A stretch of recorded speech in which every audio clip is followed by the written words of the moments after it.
अस्सलाम वालेकुम जी and welcome back to our channel stars with H K and another episode. हमारा आज का जो सेशन है उसका टॉपिक है weather changes and their effect on speech and behaviour. We hope कि ये सेशन आपके लिए काफ़ी हेल्पफुल होने वाला है। हम फ्यूचर में भी ऐसी हेल्पफुल वीडियोस और सेशंस आपके लिए लाते रहेंगे, तो चैनल को ज़रूर सब्सक्राइब कर लें, बेल बटन ऑन कर लें और अपने आसपास दीगर पेरेंट्स केयर गिवर्स तक इस इन्फॉर्मेशन को ज़रूर शेयर कीजिए। हो सकता है आपका एक शेयर किसी के काम आ सके। आज के सेशन की तरफ बढ़ते हैं और आज के सेशन में हमें एक बार फिर कराची से ज्वाइन किया है सिद्रा शमीम ने, जो कि experienced speech and language pathologist हैं और सर्टिफाइड ऑटिज्म स्पेशलिस्ट हैं। आइए इनसे मिलते हैं और इस टॉपिक पे तफसील से गुफ्तगू करते हैं। Thank you very much Sidra कि आपने एक बार फिर टाइम निकाला and welcome to our channel once again. Thank you so much, Sir Humayun, and thank you for having me again. Right. तो हम अपने टॉपिक की तरफ अगर आए तो जैसे कि हमने बताया कि वेदर चेंजेस पे हम बात करेंगे कि वो कैसे स्पीच पे। तो हम सबसे पहले यही पूछना चाहेंगे कि जो एक्सट्रीम वेदर कंडीशंस हैं, चाहे वो बहुत ज़्यादा सर्दी हो, गर्मी हो, एक्सेसिव रेन हो, ह्यूमिडिटी हो। आजकल जिस तरह सर्दियाँ चल रही हैं, most part of the Pakistan में सर्दी या शदीद सर्दी है, तो ये चीज़ें जो हैं वो बच्चों की स्पीच प्रोडक्शन क्लैरिटी पे कुछ फ़र्क डालती हैं। इसके बारे में अगर थोड़ा यहाँ से स्टार्ट करें तो फिर आगे बढ़ते हैं। जी बिल्कुल सर। जैसे कि वेदर चेंजेस चाहे वो किसी भी किस्म के हो, हम एडल्ट्स पर असरअंदाज होते हैं। सिमिलरली ये ऑटिस्टिक बच्चों के ऊपर भी असरअंदाज होते हैं। और जब भी उनके मूड्स में कोई चेंजेस आते हैं तो उनके सेंसरी इश्यूज और सेंसरी रेगुलेशन भी इफेक्ट होती है। हम्म। बिल्कुल वैसे ही जैसे हम एडल्ट्स की होती है। जैसे वेदर चेंज होता है तो हम बड़ा डाउन फील कर रहे होते हैं, हमारा दिल चाहता है हम कुछ मीठा खाएं, चॉकलेट्स खाएं, because we are very down in the energy and our moods are very low. We get hmm. cranky for no reason at all when the weather shifts from summer to winters.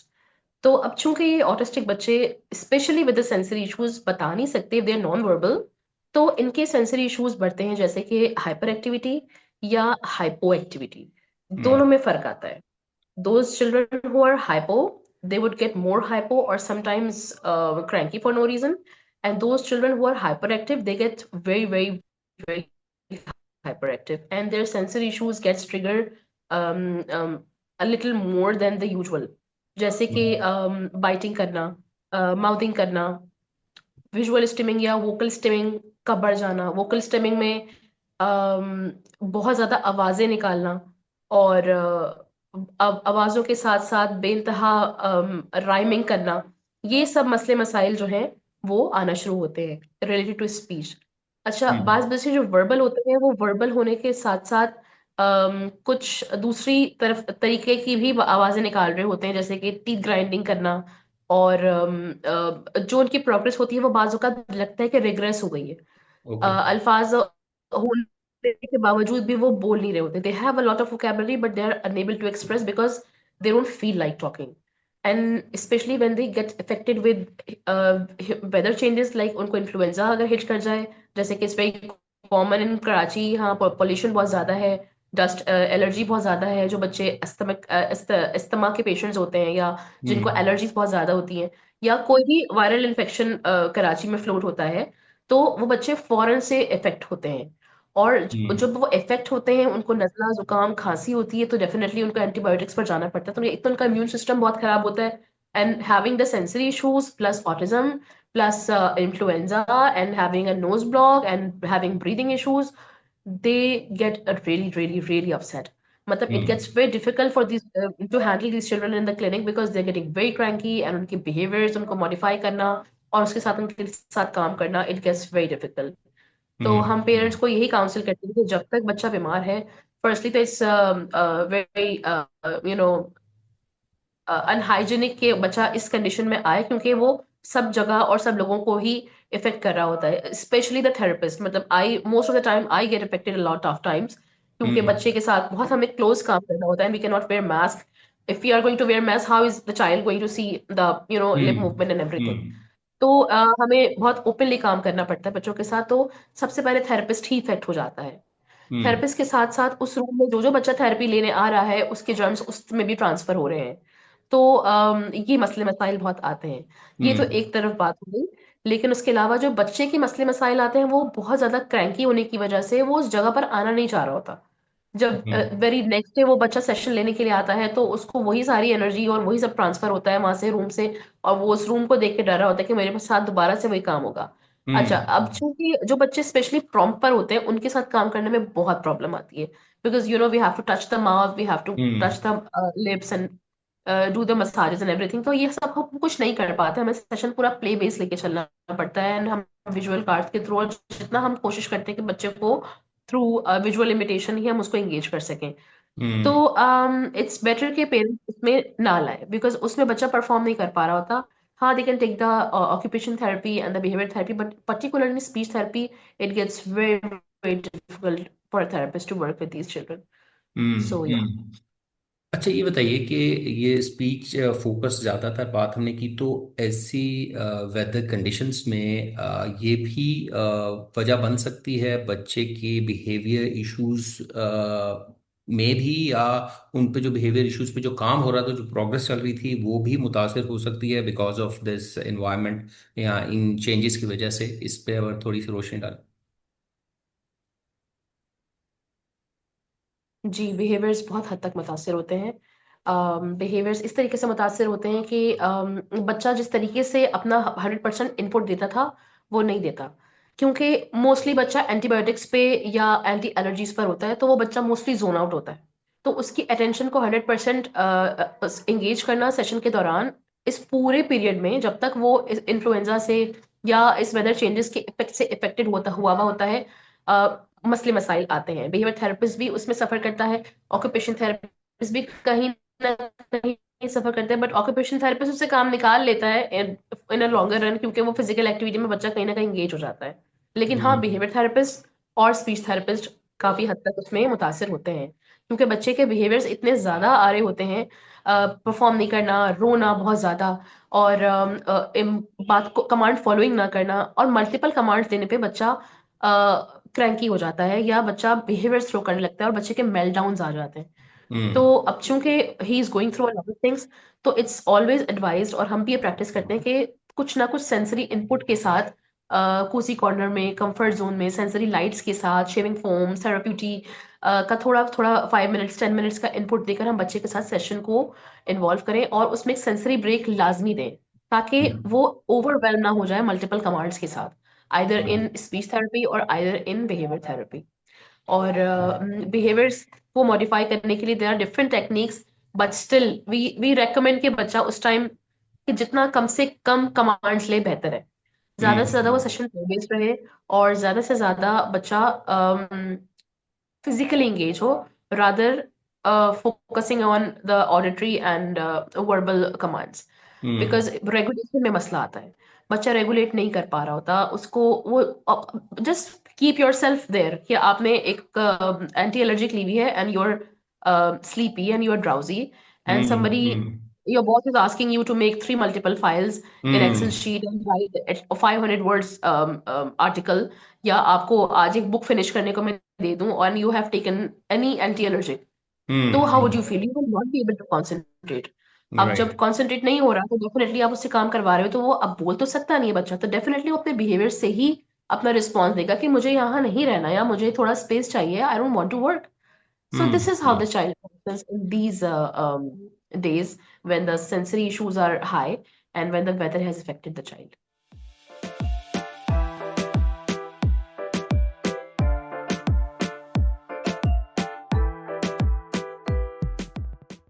मैं एक और इसके साथ एक चीज़ पूछना चाहूँगा कि जो बच्चे साउंड के साथ बहुत ज़्यादा सेंसिटिव होते हैं, टच के साथ बहुत ज़्यादा सेंसिटिव होते हैं, इसमें भी डिफरेंट कैटेगरीज हैं, तो उन पे ये जो वेदर कंडीशंस हैं, for example extreme temperature change या हैवी रेन वगैरह, वो भी ज़्यादा मुतासर हो सकते हैं इन चीज़ों से? इसके ऊपर थोड़ा सा अगर बता सकें। जी बिल्कुल ऐसा है। जो बच्चे ऑडिटरी सेंसिटिविटी के साथ डायग्नोस होते हैं, जिनका एक ऑडिटरी सेंसिटिविटी वाला फेज चल रहा होता है, because these phases hmm also shifts from time to time. Okay. depending on the threshold of therapy the child is taking, and depending on the exposure of the environment the child is having. तो हम्म। Like for example अब आजकल शादियों का season है कराची में and everywhere, hmm. There are like lots of guest here, बाहर से ममालिक से भी यहाँ लोग आते हैं अपने अजीज व अकारिब की हम्म। शादियों में, और वही लोग सुबह जब थेरेपी में हमारे पास आते हैं तो parents complain as well, and what we observe in the child के बच्चा बहुत डिस्टर्ब होता है, लाइक कमांड्स फॉलो नहीं कर रहा होता, और साथ साथ जो बच्चे ऑडिटरी सेंसिटिविटी के साथ होते हैं वो थोड़ी सी बात पर भी या हल्का सा भी तेज पंखे की आवाज से हम्म। या किसी हल्की सी गाड़ी की आवाज से, या इवन हम अपनी कोई फर्म टोन करते हैं, लाउड वॉइस करते हैं, तो बच्चा फौरन से अपने कान बंद कर लेता है। Okay. And the parent also complain कि कल शादी के इवेंट में लोग आए हुए थे, घर में गेस्ट थे, और बच्चे ने अपने आप को कॉर्नर में जाके बंद कर लिया था, ये he is shutting himself in the washroom, and he is hmm. Shutting himself outside, या किसी भी छोटे से कैबिनेट के अंदर जाके बैठ जाता है, या हम्म। मुस्तकिल जो है वो घर वालों को रूम से बाहर धक्के देके निकाल रहा होता है कि नहीं हम्म। जस्ट गो अवे, या फिर वो बिला वजह रोए जा रहा है रोए जा रहा है, वो बच्चा चुप नहीं हो रहा। और इवेंट के दौरान भी पेरेंट्स की कंप्लेन आती है कि आफ्टर हाफ एन आवर और आफ्टर लाइक 40 मिनट्स बच्चा जो है वो बाहर भाग रहा था, he was throwing himself out of the venue, and he was just screaming out loud कि मुझे यहाँ से लेके चलो, हम्म। and he was crying all the time because अगर म्यूजिक तो है तो उस म्यूजिक से तो प्रॉब्लम हो ही रहा है, because hmm. It's a lot of sensory input, auditory hmm. Sensory input, but उसके अलावा जो लोगों की आवाजें, crowd and lots of noise, it's gets very overwhelming for the child to process all these auditory stimulus at a time, because the hmm. child has not been exposed before. तो ये एक बड़ा मसला आता है ऐसे बच्चों के साथ जो कि ऑडिटरी सेंसिटिविटी के साथ होते हैं। हम्म। हम्म। तो इनको हम यही रेकमेंड करते हैं कि बच्चों को पहले तो स्लोली एंड ग्रेजुअली इनका आना जाना करना शुरू करना चाहिए। ऐसा नहीं कि उनको बिल्कुल आप शट डाउन कर दें, बिकॉज शट डाउन करने से problem also gets triggered, but do take head gears है, जिसमें head gears with white noise हम रेकमेंड करते हैं, या फिर हम्म। स्लो मेलोडियस म्यूजिक में हम रेकमेंड करते हैं कि आप हेड गियर्स पहनाकर बच्चे के एटलीस्ट कानों को प्रॉपर बंद करके लेकर जाएं, जो कि नॉर्मली हम्म। सर्दी में भी आप बच्चों को हम्म। हेड कफ्स पहनाते हैं जिससे बच्चों के कानों में सर्दी और ठंड का हम्म। एहसास कम होता है। देज आर ऑल्सो रिकमेंड, वो क्योंकि वो किसी हद तक आवाज की जो थ्रेश होल्ड है उसको मिनिमाइज कर देता है, but hmm. Proper exposure of headgears with white noise is highly recommended. It hmm. makes like wonderful changes in the child. एक तो वो sensitivity reduce होती है, और उसके साथ साथ बच्चे को एक सेंस ऑफ बिलोंगिंग फील होता है, क्योंकि इसके लिए अब एक मजबूरी है कि घर में 100 अफराद हैं या 50 अफराद हैं, आपकी मजबूरी है कि आप बच्चे को घर में कोई टेक केयर करने वाला नहीं है, you have to go to the wedding, and hmm. Sometimes it gets very difficult for the parent to manage all these things, तो बच्चे को लेके जाना है तो head gears helps a lot, but hmm. still um, cutting the child out from the environment is not the solution. Hmm. Exposure ले बच्चे को देना और slowly and gradually उसको enhance करना, like you can take the child for half an hour to the shopping mall, you hmm. can take the child to KFC, McDonald's or any restaurant because वहां पर भी बहुत सारी lights होती हैं, हम्म। not just voice affects the child or noise affect the child, lights also affect the child, okay. क्योंकि आप बच्चा बाहर शादियों में या बाहर किसी भी वेन्यू में बहुत सारी लाइट्स पे देख रहा होता है, तो वो हम्म। दोनों चीजें मिलकर उसके सेंसरी इश्यूज को ट्रिगर कर देती हैं, और because the child is also going through a lot of changes due to the weather changes, और उसके हम्म। अपना मसाइल से भी वो जूझ रहा है। अब एक ऑलरेडी सेंसरी उसका जो इशू है वो, and when you and in that particular time you are exposing him with more sensory stimulus, either it's auditory, either it's visual, either it's sensory, either it's whatsoever, change of environment, change of hmm. people, the child is also fixated with different hmm. places. अब उसका एक comfort zone अब आप break करेंगे तो I think it's a lot of to process for the child, तो बेहतर है कि हम्म। उसको स्टेप वाइज लेकर चले। हाँ, मजबूरी है कि जाहिर सी बातें लेकर तो जाना ही है, लेकिन कुछ बैरियर्स ऐसे सेट किए जा सकते हैं जिसमें आप बच्चे को आधे घंटे के लिए, पौने घंटे के लिए आप उसको एक्सपोज करें, फिर उसको 5 से 10 मिनट का उसको ब्रेक दें जिसके अंदर वो सॉफ्ट एंड म्यूजिक सुने, स्पेशली वो जो अक्सर यूट्यूब पर भी ऐसे म्यूजिक होते हैं जिसमें जो कि योगा हम्म। के लिए यूज होते हैं, जिसमें हम्म। नेचुरल साउंड होते हैं, बारिश की टिप टिप की आवाज, द हाँ, सूदिंग साउंड ऑफ म्यूजिक होते हैं या। विंड, एंड वेरी स्लो काम सूदिंग म्यूजिक ऑफ विसल।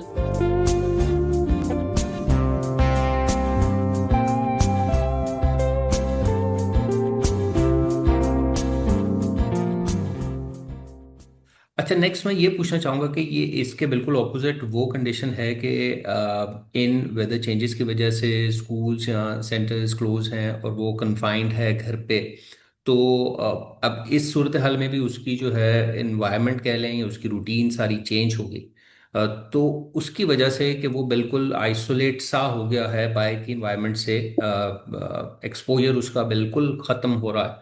तो इस कंडीशन में भी उसकी जो कम्युनिकेशन है, उसकी बिहेवियर्स हैं, वो उस पे फर्क आ सकता है, राइट? जी।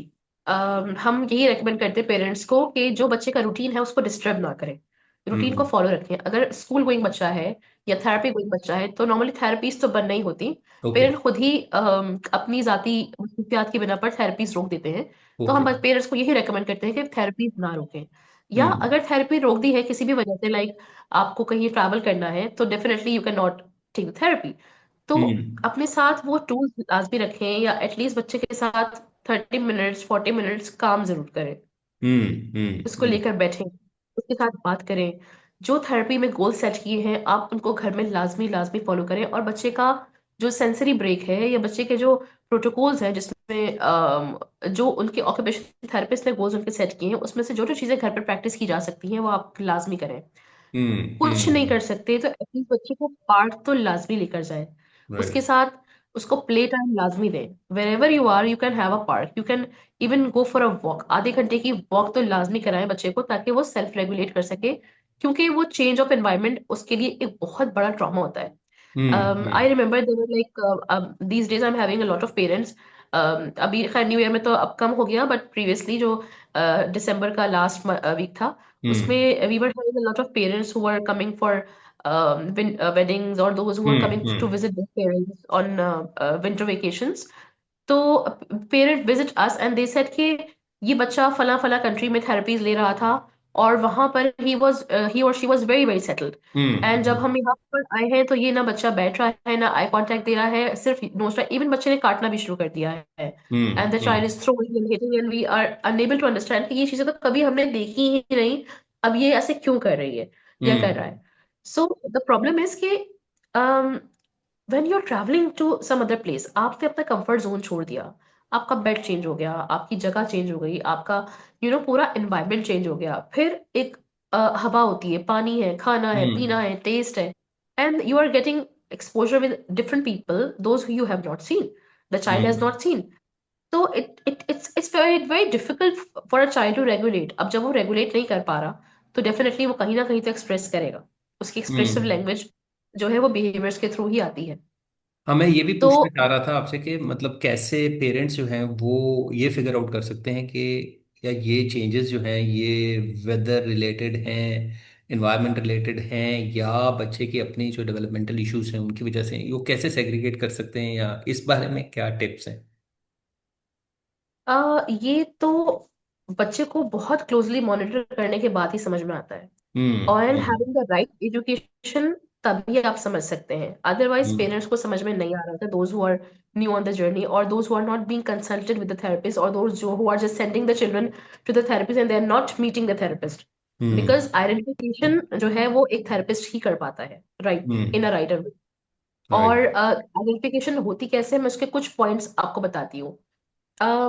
फॉर एग्जाम्पल, एक बच्चा जो कि वर्बल है, अब उसने वर्बल होने के साथ साथ लाइक वो 3 वर्ड 2 वर्ड स्पीच पर है, और हम्म। अचानक से उस बच्चे ने बहुत अजीब अजीब सी आवाजें निकालनी शुरू कर दी हैं, या वो हम्म। वोकल स्टिमिंग करने लगा है। वोकल स्टिमिंग हम्म। में डिफरेंट आवाजें हो सकती हैं, डिफरेंट हम्म। राइमिंग हो सकती है। ठीक है, तो ये एक रेड फ्लैग होता है अंडरस्टैंड हम्म। करने के लिए कि हाँ जी कुछ मसला है।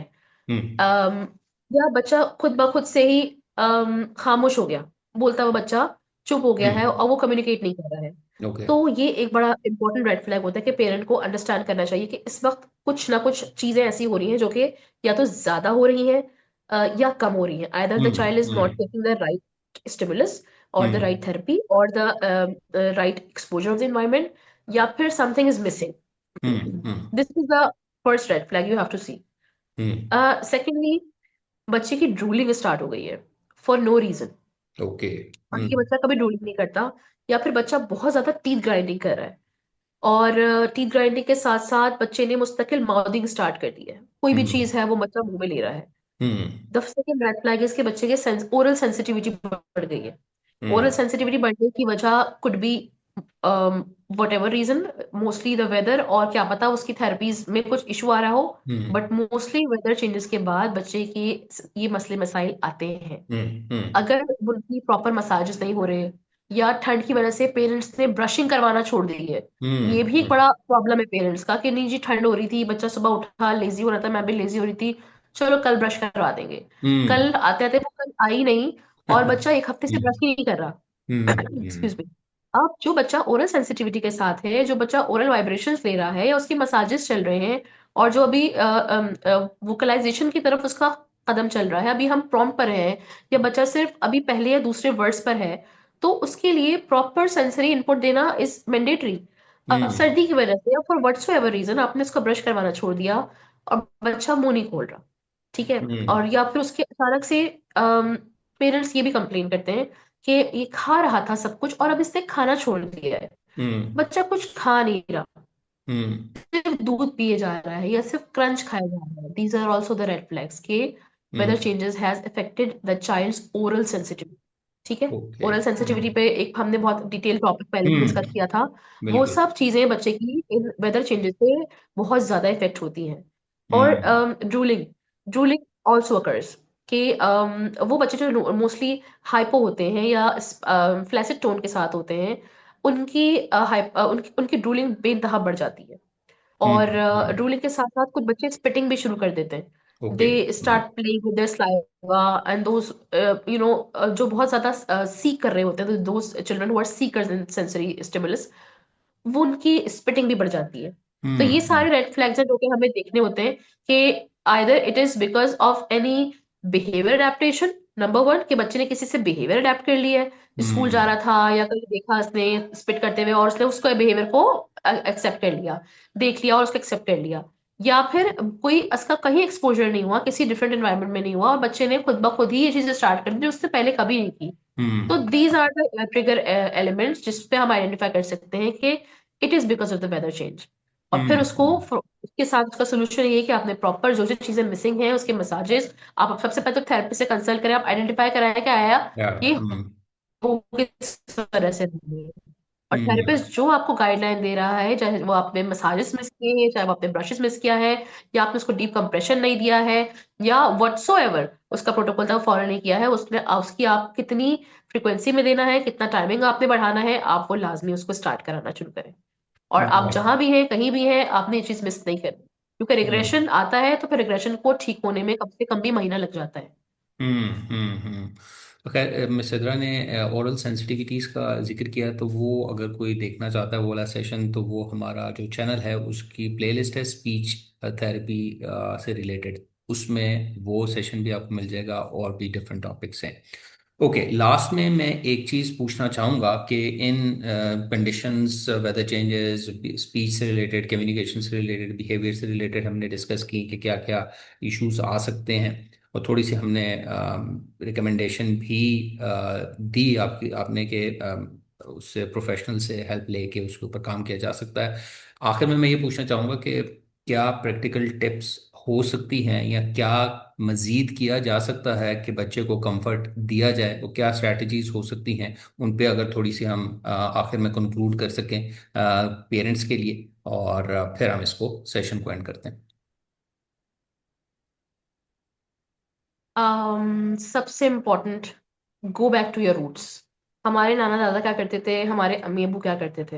हम्म I remember spending my childhood winter vacations, जब भी विंटर्स आते थे तो आई रिमेम्बर हमारी सुबह छत पे होती थी, हमारी छत पे हम्म तखत होता था, और हम हम्म तखत पे बैठ के कीनू खाते थे काला नमक लगा के, और जो है ना सही अम्मी सही। सिर में तेल डालती थी, और फुल मालिशें होती थी छोटे बच्चों की जिनके घर में टॉडलर्स होते थे, like hmm our cousins use to come, या लाइक हमारे भांजा भांजी वगैरह, तो नानी हम्म दादियाँ क्या करती थी, वो छत पे गई और रली बिछाई और उस पे बच्चों की खूब धूप में मालिशें हो रही हैं।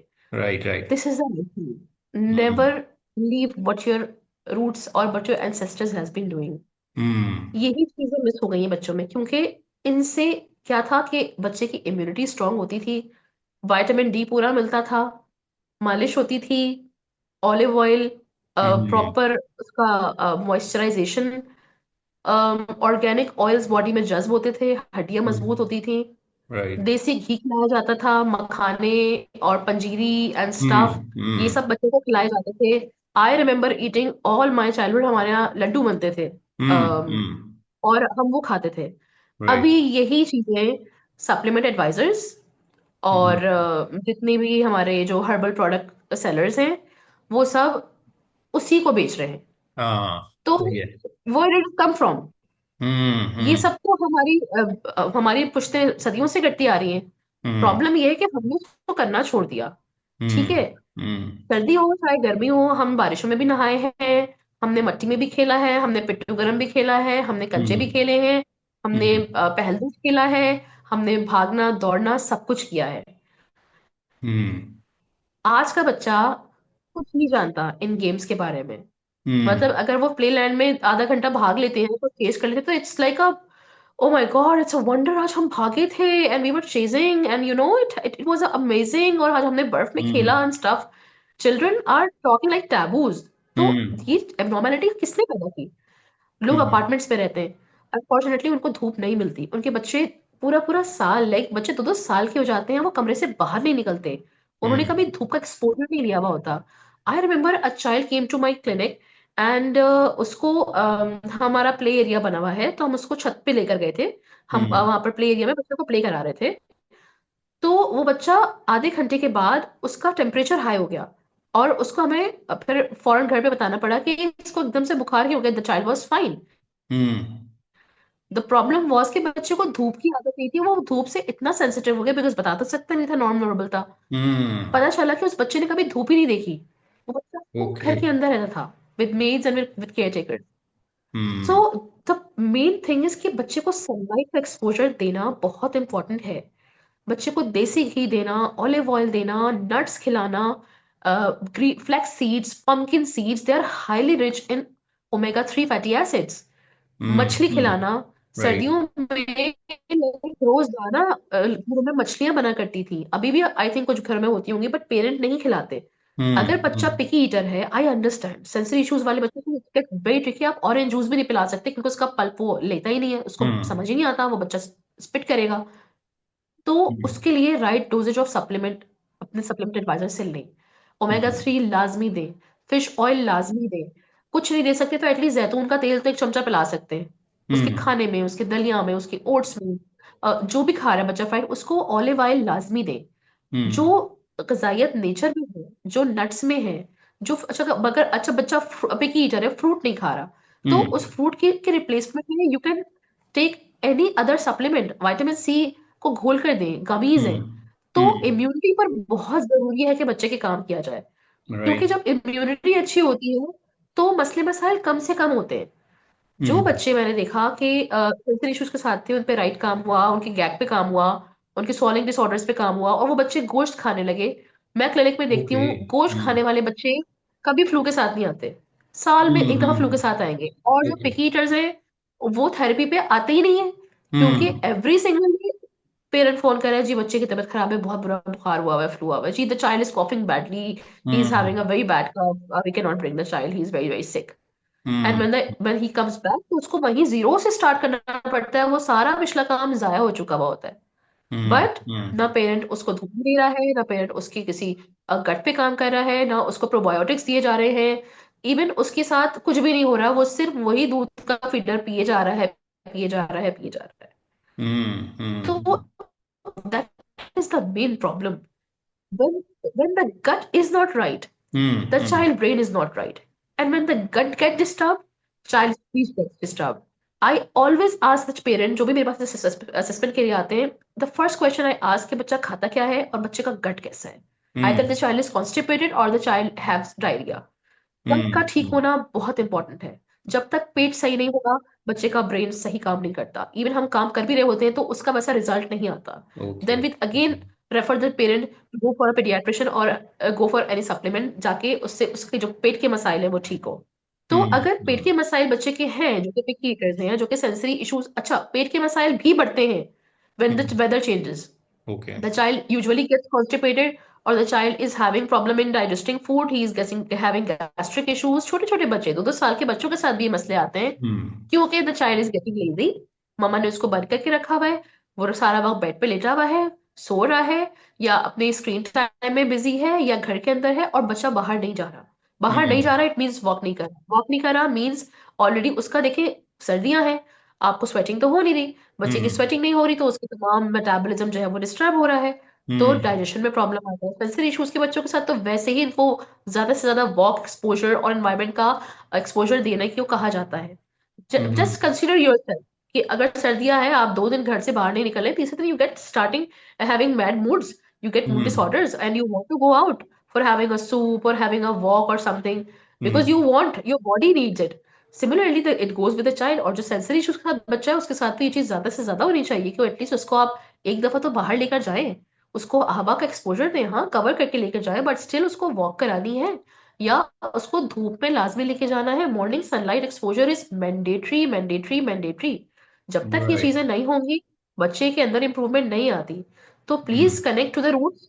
अब जो जो हमारे नाना दादा किया करते थे, वो ही करें, वो ही सही था।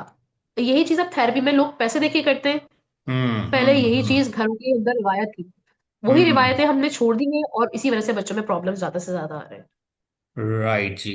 तो लास्ट मैसेज इनकी तरफ से भी, और मैं वो रिपीट कर देता हूँ, go back to your roots जी। ये लास्ट में इसी मैसेज के साथ हम इस सेशन को क्लोज करते हैं। हम उम्मीद करते हैं कि हम मिस सिद्रा को दोबारा भी तंग करते रहेंगे टू डिस्कस ऑन डिफरेंट सब टॉपिक्स एज वेल। तो आज के लिए इतना ही, और रूट्स की तरफ हमें वापस जाना पड़ेगा। इस मैसेज के साथ हम आप सबसे इजाज़त चाहेंगे। इंशाल्लाह नेक्स्ट सेशन में एक नए टॉपिक के साथ या एक नए गेस्ट के साथ आपकी खिदमत में दोबारा हाजिर होंगे। Until then take care and अल्लाह हाफिज।